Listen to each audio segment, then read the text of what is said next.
Hello family, welcome back. It is Sir Ashley. In this video, we are going to touch on a lot of things.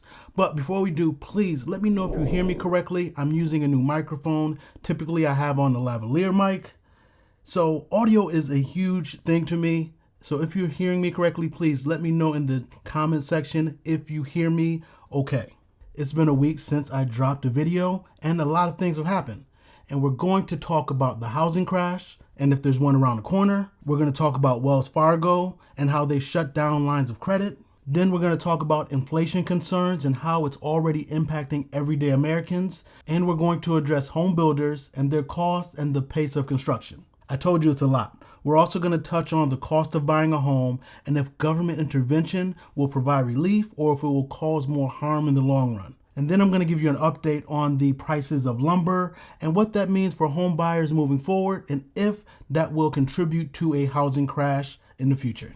So like I said, there's a lot to get into, so let's dive in. Recently, Wells Fargo canceled all their personal lines of credit, and that sent shockwaves throughout YouTube and those real estate and economic guru talking heads, and pointing to the actions of Wells Fargo as proof that the housing market is coming to a crash very soon.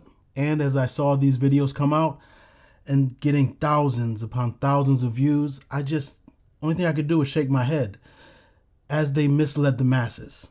Now, typically I like to stay in my lane and don't like talking about others and what they do, because what they do, that's their actions and that doesn't impact me. But their actions are impacting a lot of people. And many people take their words as truth and they play on those fears of those people, and it causes those people that listen to them to act or not to act out of fear. So yes, Wells Fargo shut down their personal lines of credit, and without getting too much into the weeds, Wells Fargo had to make a business decision, and they chose to do what was most profitable for them and what would make them the most money moving forward. Wells Fargo has a cap on just how large their portfolio could be, because if you remember a few years ago, about 2018, Wells Fargo was punished for being a bad actor and fraudulently creating thousands of accounts for people. And part of their punishment for their wrongdoings was a $1 billion fine and a cap on how large their portfolio could be. So Wells Fargo has to work around these restrictions, yet still find a way to be the most profitable they can be. And extending personal lines of credit at this time is not a profitable strategy for a bank. For starters, interest rates are low, so any lines of credit they give to people won't bring in those huge margins of return. And secondly, if they provide me with a $100,000 line of credit, that entire $100,000 line of credit counts negatively against their portfolio, even if I'm only using $10,000 of that $100,000 line of credit. So Wells Fargo extending personal lines of credit hits them twice as bad, because not only is that entire line of credit counted against their portfolio, they're only able to make money on the portion of the credit that I'm actually using. So Wells Fargo decided to shift their business strategy, and in order to be more profitable, they decided to invest more into auto loans and home loans. Now, yes, Wells Fargo's decision to cancel personal lines of credit will negatively impact or has negatively impacted people's credit score. But people are blowing this decision by Wells Fargo well out of proportion. In the comment section, please let me know if you or someone you know has personally been impacted by Wells Fargo's decision to cancel personal lines of credit, because only a few thousand people in America had a Wells Fargo personal line of credit account.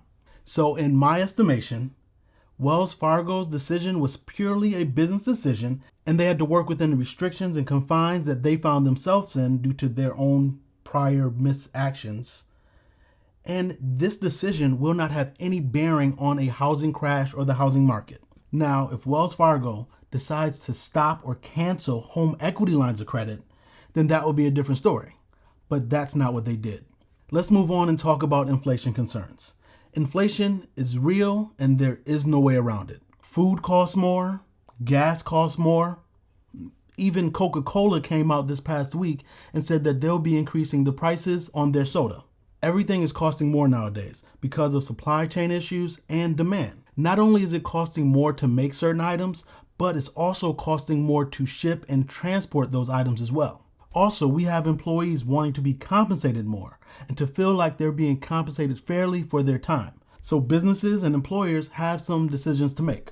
Businesses have to decide if they want to increase the pay for their employees, which Chipotle just did. But they also recently just came out and said that they'll be increasing the prices of the food on their menu. I know some of you are thinking, what does this have to do with real estate? And I get it, but follow me. I'm going to tie all this together later on in the video. Back to the choices businesses have to make.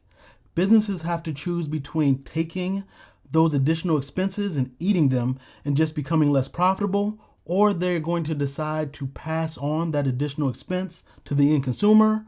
So just like Chipotle and Coca-Cola are dealing with inflation issues, material issues, workers issues, them wanting to be compensated more, and transportation problems, so are home builders. And just like those other companies, home builders have been and will continue to try to pass on those additional costs and expenses to the end consumer, the home buyers. Before we go any further, if you're getting any value out of this video, please do me a favor and hit that like button. You have no idea how much that simple act greatly impacts this channel. And also, if you're not getting any value out of this video, feel free to hit that thumbs down button. Either way, I appreciate the feedback and the comments. Also, if you're not a part of the family already, now's a great time to join the family. Hit that subscribe button and turn on the notification bell so you can be alerted for when we drop new videos. I'm Sir Ashley, and on this channel we cover all things real estate and money, and in some videos we go in depth about certain areas of the Carolinas. All right, back to what we were talking about. Most of you know that home builders costs have been spiking, and that has caused an increase in the cost of new construction homes at a very alarming rate. Some builders have increased their prices on their release from month to month as much as $60,000 right here in the Charlotte area. And they can do that, or they can get away with doing that because of the supply and demand dynamic at play. Granted, some people like myself will argue that the supply is low because builders are purposefully putting a cap on the amount of homes they are releasing to ensure that there is a demand for their product in the future. But the builders will say, and they have said to me, yes, we are limiting how many lots we are putting out there because we don't have enough highly skilled contractors to do the work properly. So I get it, and I understand both sides of the equation. And a quick personal story, I haven't been putting out as many videos recently because I've been doing work on a rehab project that I have going on. My general contractor was having issues finding a quality flooring subcontractor. So I told him, look, me and you can do this. He laughed at me, but I was very serious. I told him, look, we can do this. Now, it did take him and I longer than it would have taken a highly skilled flooring subcontractor to do the work, but we got the floors laid, and if I do say so myself, they look pretty good. So the challenges of finding skilled contractors is a very real one, and those skilled contractors pretty much write their own ticket, and they can charge what they wish because they know that their services are in high demand. And that takes us to the cost of buying a home.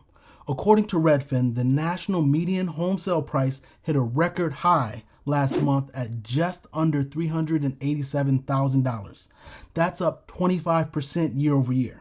Yes, you heard me correctly. Just under $387,000.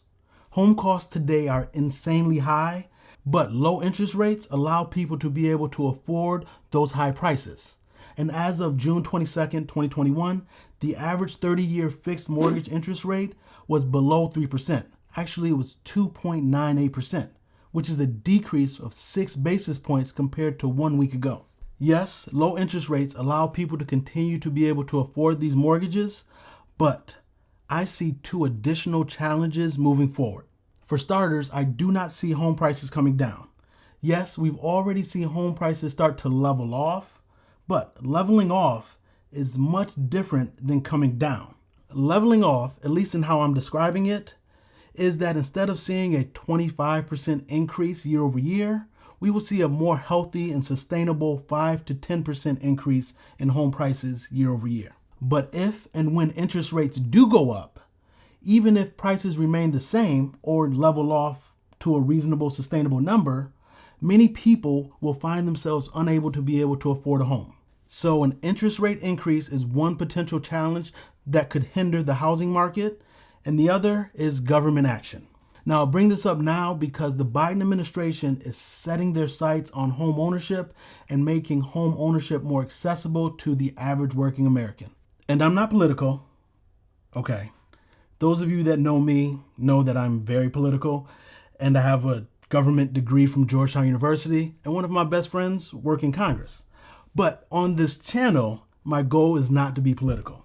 And I wholeheartedly believe that home ownership should be more accessible to hardworking Americans, and that people that look like me and others have been denied the ability to participate in the American dream of home ownership.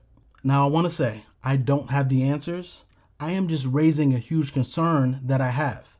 And if these programs or initiatives that seek to level the playing field for home ownership, whether it is the $25,000 down payment assistance program or the $15,000 tax grant, if those actions aren't implemented properly, I believe they will have a negative impact on housing. And although the intention of the programs may have been pure or done for the right reasons, the consequences may have a detrimental effect on those who the program initially sought to help. Again, I don't have the answers, but we are already facing a huge supply and demand problem. And one of the reasons builders and home sellers are able to charge so much is because there's a lack of supply of available homes. And while pending home sales are down throughout the country, there are still at least 5 times more buyers out there than there are sellers on the market.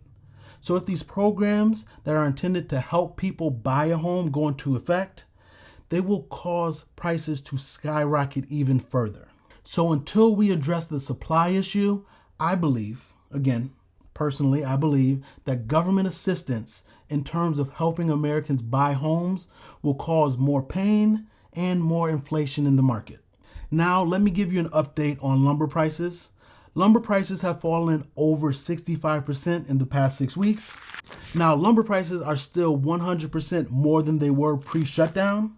And please, don't think that just because lumber prices are down, that means home prices will come down. Remember, we just talked about supply and demand and increased cost. Home builders have something working for them that will allow them to continue to be able to sell their homes for higher prices, even though lumber prices have come down. Also, remember that builders still have to deal with rising costs elsewhere in the home building process. And if you will, put yourselves in the shoes of the home builder or any business owner. You have a product that people want, and you're making a finite amount of this product. And yes, demand for your product has subsided, as seen in last week's 4% decline in new home purchase mortgage applications, according to the Mortgage Bankers Association. You, the builder or business owner, you don't need 100 people wanting to buy your product. Remember, you have a finite number of product or homes available anyway. You only need one person that's willing to pay that increased price. So, as long as builders delay production and increase demand, even if it is an artificial increase in demand, and they have at least one person willing to buy their product at the higher price, you will not see the price of new home sales come down anytime soon. Now, the question to ask yourself is, what is the tipping point? Or what is the tipping price at which buyers as a collective say, nope, we aren't going to do it. We aren't going to pay that price that you're asking. And not until then will you see home prices start to level off and not go up. So despite everything that's going on, Wells Fargo, inflation, government action, I do not see a housing crash coming in the near future.